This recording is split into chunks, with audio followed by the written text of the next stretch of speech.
Family Sofia Vergara's very public battle over her embryos is putting something very private in the spotlight. They had many of us thinking, who has rights to embryos and sperm? So we went to Colorado's only sperm bank. 7 News reporter Molly Hendrickson takes you on a rare behind-the-scenes look at what they do.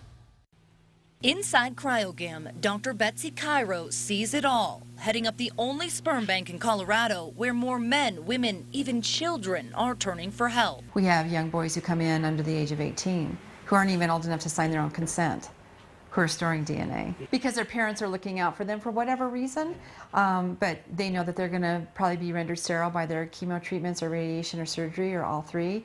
And so they're thinking down the road. She gave us a rare behind-the-scenes tour, showing us where people more or less rent space inside tanks, paying up to $450 a year to keep embryos, sperm, or oocytes. So this is vapor. All those specimens are stored in nitrogen tanks, kept at a constant temperature of negative 196 degrees centigrade, cold enough to freeze, but not kill. We have to freeze it to a point of suspension, like a suspended animation.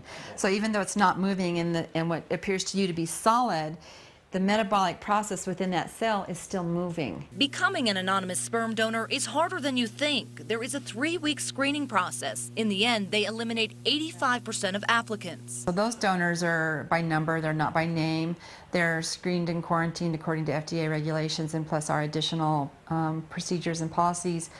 And those are open to the public for purchase. The clinic ships to clients all over the world, but it's what you don't see in the lab that keeps Dr. Cairo doing what she loves. And just recently we had someone who had been storing with us for close to 18 years, survived his cancer, met somebody, wanted to start a family. We shipped the specimens to him, and in about 3 cycles they achieved pregnancy, and he let us know, and then he also called us and told us when his wife delivered.